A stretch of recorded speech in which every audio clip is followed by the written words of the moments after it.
Bonjour et bienvenue si vous nous rejoignez pour suivre en direct depuis la place Saint-Pierre notre rendez-vous du dimanche avec le pape François pour la prière de l'Angélus. Je suis très heureux de vous retrouver après quelques jours de vacances, mon Dieu, bien méritées. Et nous attendons l'arrivée du Saint-Père à sa fenêtre d'ici quelques instants.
Cari fratelli e sorelle, buongiorno.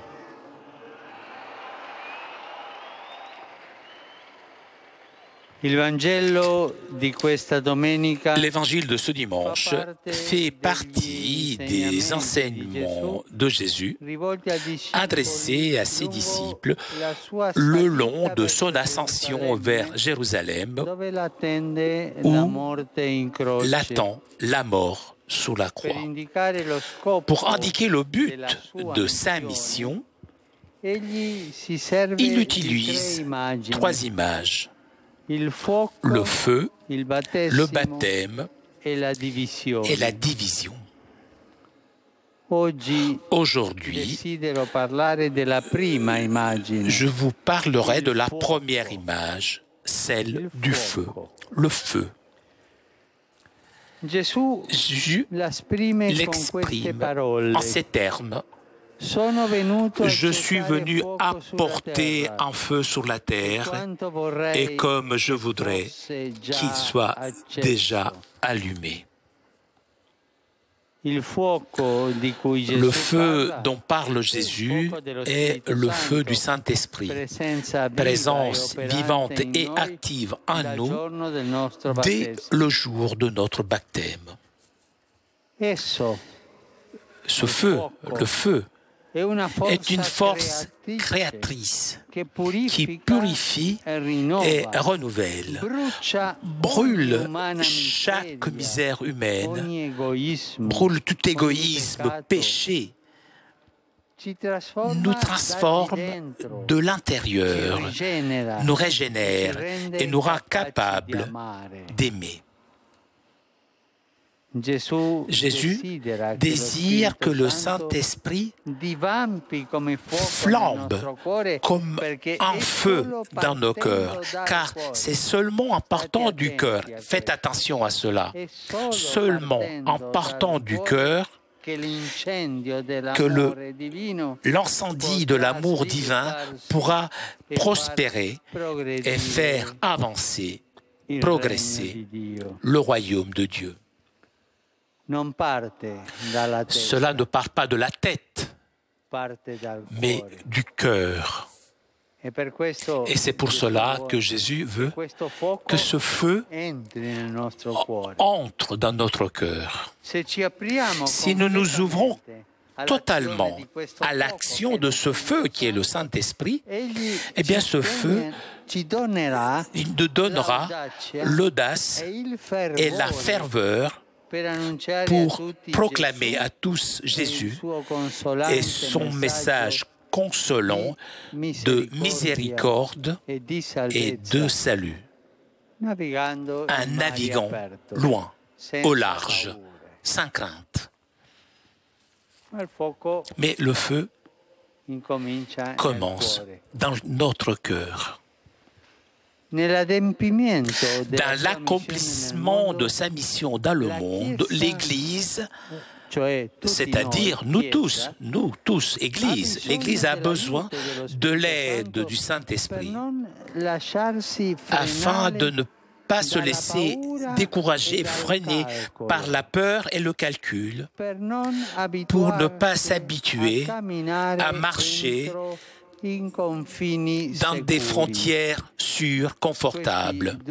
Ces deux attitudes mènent l'Église à être une Église fonctionnante, qui ne prend jamais de risques. En revanche, le courage apostolique que le Saint-Esprit descend, allume en nous comme un feu, nous aide à dépasser les murs et les barrières, nous rend créatifs et nous encourage à nous mettre en mouvement pour marcher aussi sur des routes inexplorées ou inconfortables, offrant l'espoir à tous ceux que nous rencontrons. Avec ce feu du Saint-Esprit, nous sommes appelés à devenir de plus en plus de communautés de personnes dirigées et transformées, pleines de compréhension, des personnes au cœur grand ouvert et le visage joyeux.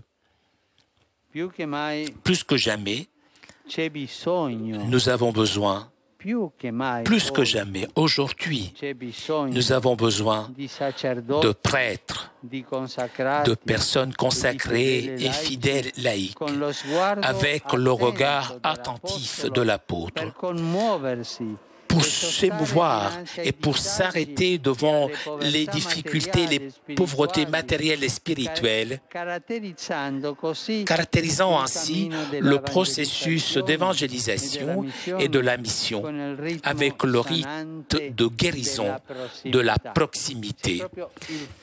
C'est justement le feu du Saint-Esprit qui nous mène à être proches des autres, des personnes qui souffrent, de ceux qui sont dans le besoin, et de toutes les misères humaines, de tant de problèmes, des réfugiés, de tous ceux qui souffrent. Ce feu qui vient du cœur, le feu. En ce moment, je pense avec admiration aux nombreux prêtres religieux, laïcs, partout dans le monde se dédient à la proclamation de l'Évangile avec beaucoup d'amour et de fidélité, souvent même au prix de leur vie. Leur témoignage exemplaire nous rappelle que l'Église n'a pas besoin de bureaucrates et de fonctionnaires diligents, mais de missionnaires passionnés, dévorés par l'ardeur d'apporter à tous la parole consolatrice de Jésus et sa grâce régénérante.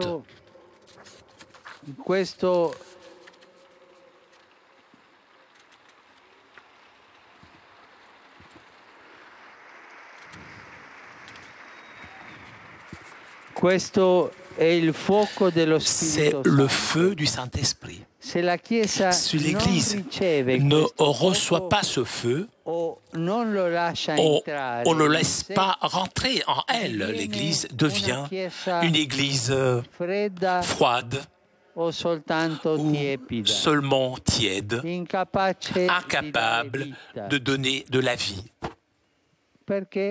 Puisque elle est faite par des chrétiens froids et tièdes.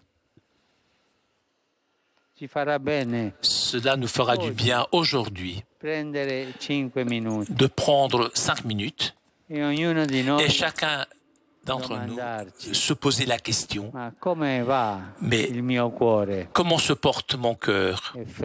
Est-ce qu'il est froid? Est-ce qu'il est tiède? où il est capable de recevoir ce feu.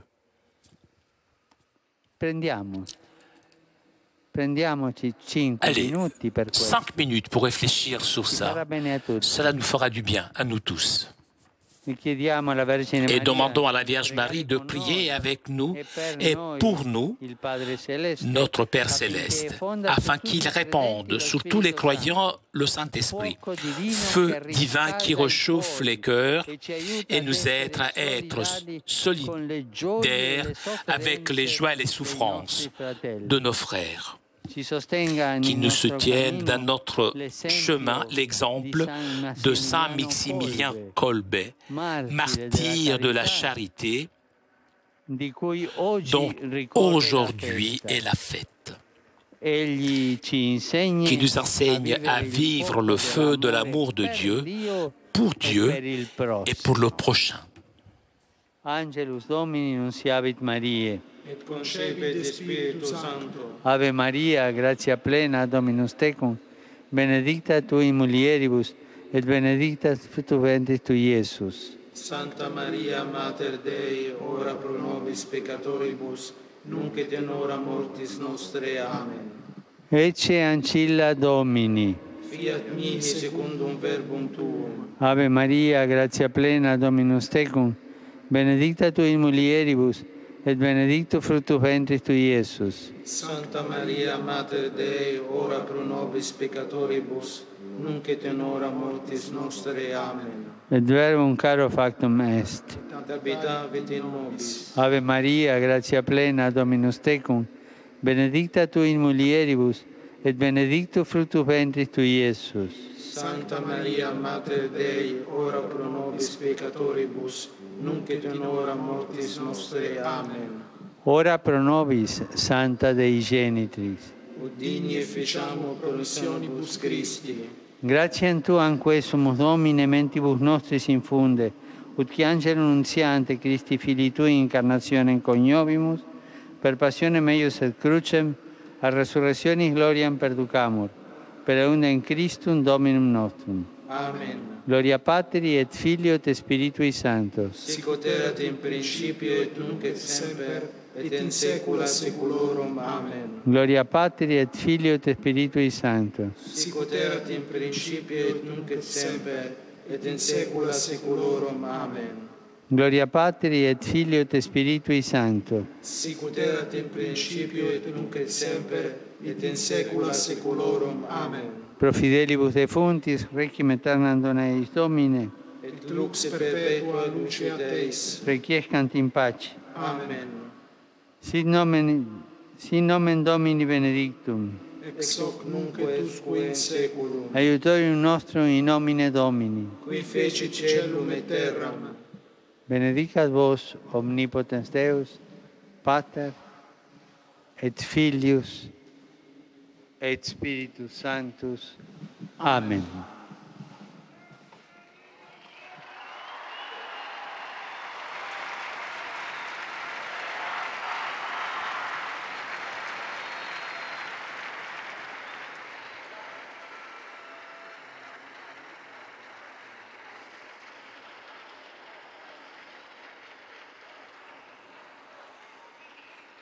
Cari fratelli e sorelle, saluto con affetto Je tutti voi, salue avec romani affection e vous tous, pellegrini les Romains presenti. et les pèlerins ici présents. Anche oggi Aujourd'hui encore, j'ai la joie d'accueillir des groupes de jeunes. anzitutto Tout d'abord, gli scout les scouts venuti venus da Parigi de Paris. e poi Ensuite, i giovani les giunti a jeunes Roma arrivés ici in à Rome en pèlerinage à pied o in ou bicicletta en vélo da Bisucchio, depuis des villes de la péninsule italienne, Solarollo, Macherio, Sovico, Valalta di Bergamo e i et les seminaristi séminaristes del seminario minore di Bergamo. du séminaire mineur de Bergame. Je vous répète à vous aussi les paroles qui étaient le thème de la grande rencontre de Cracovie. Heureux les miséricordieux, car ils obtiendront miséricorde. Efforcez-vous de pardonner toujours et ayez un cœur compatissant. Je salue aussi les associations du projet Carte postale à vélo.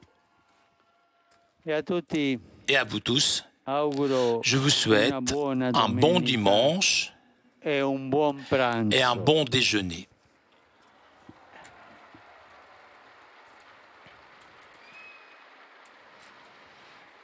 Et s'il vous plaît, n'oubliez pas de prier pour moi.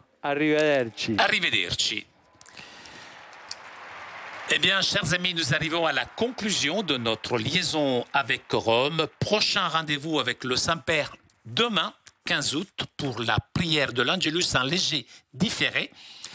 Et donc, j'aurai le plaisir de vous retrouver demain. Un grand merci à Pierre Cesbron qui était aujourd'hui à la technique, à nos amis d'Immédiat ainsi que CTV pour ces images.